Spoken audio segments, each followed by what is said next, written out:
Chapter 1, Part 3.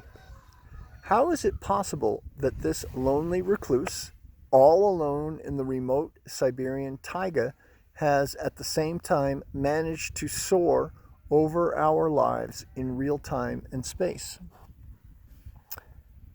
How does she bring artistic creations into being through other people's hands?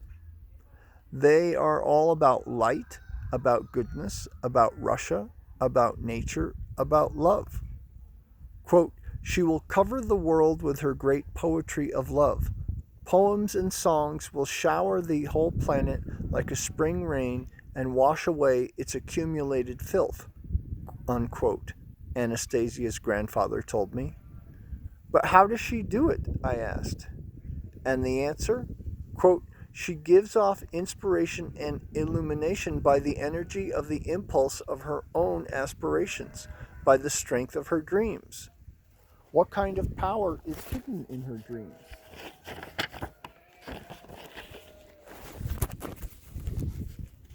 The power of man as a creator. But man should receive some sort of compensation for his creations, honors, money, titles. And here she is giving them away and asking nothing in return. Why, I asked. Quote, she is self-sufficient. Her highest rewards are her own satisfaction and the sincere love of at least one person, replied Anastasia's grandfather. But so far, these answers are not something I've been able to make complete sense of. In attempting to grasp who Anastasia really is and my own relationship to her in particular, I have continued to seek out various opinions about her and read as much as I can in the way of religious literature. In fact, I've read more over the past year and a half than in all the previous years of my life taken together. But what has come of it? I have managed to come only to one indisputable conclusion. A number of learned books claiming to be historically accurate, religious, and sincere are nothing but a pack of lies. This conclusion arose out of a situation connected with the historical figure of Grigory Rasputin. In Book 1, I cited a passage from Valentin Picoult's historical epic novel, At the Last Frontier. Picoult's narrative tells about a semi-literate peasant named Grigory Rasputin from the remote wilds of Siberia, where the Siberian cedar grows. In 1907, he came to St. Petersburg, then the capital of the Russian Empire. He not only endeared himself to the imperial family, impressing them with his predictions of the future, but ended up sleeping with a good many of the most prominent women in the capital. When a group of officers tried to kill him, they were amazed to find that even after swallowing the cyanide poisoning slipped into his drink, he was still able to get up from the table and make his way outdoors, where Prince Yusupov fired shots at him point blank from his pistol. Even after being riddled with bullets, Rasputin would not die. His wounded body was thrown off a bridge into the river, then fished out and burnt.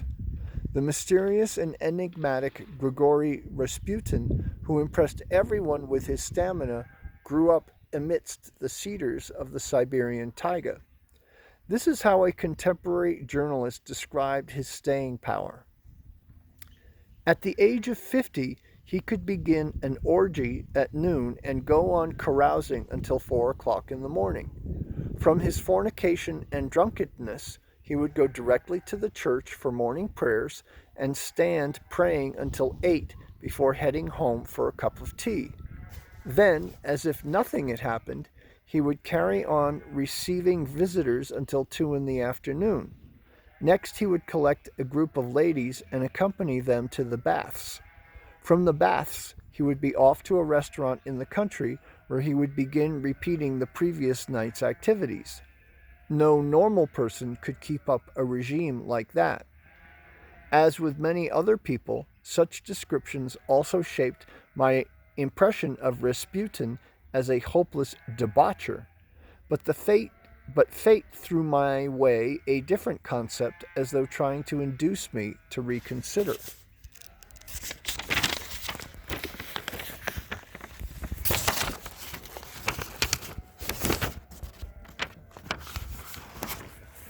This is what Pope of Rome, John Paul II, had to say about Rasputin.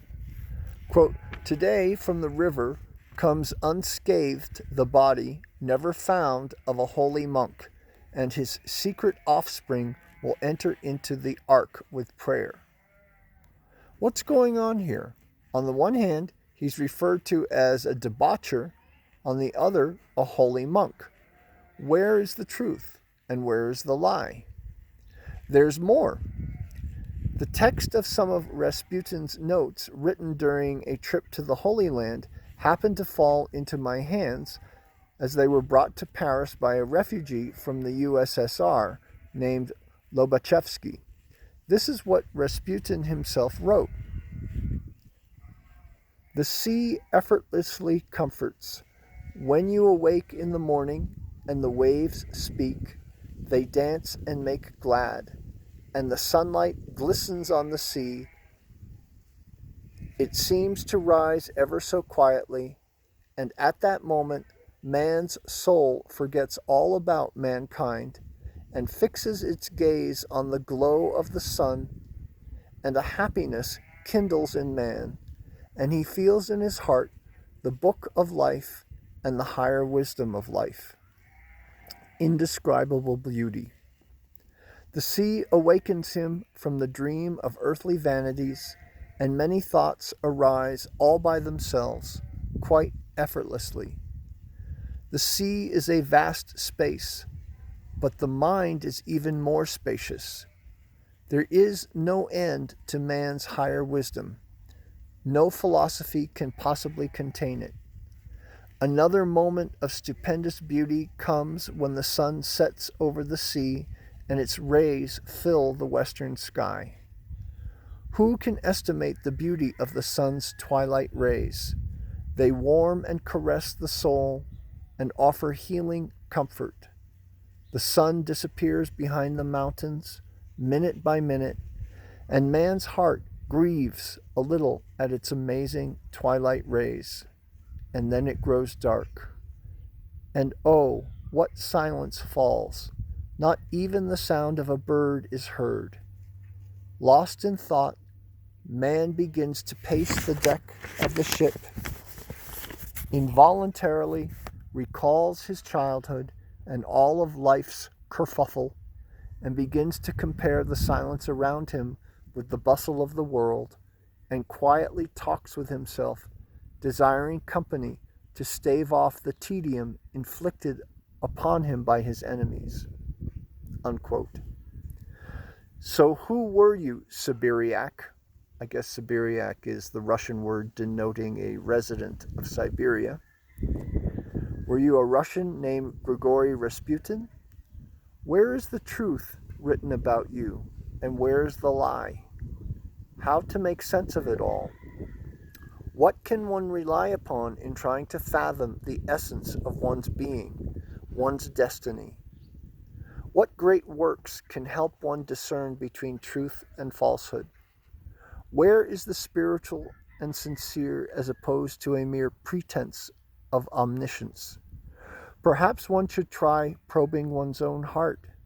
I have never written poetry before, but I want to dedicate my very first poem to you, Grigory Rasputin. People read Anastasia and come up with sincere, original poetry. I have tried too, and this is the result for you. My apologies if the rhyme doesn't always work out.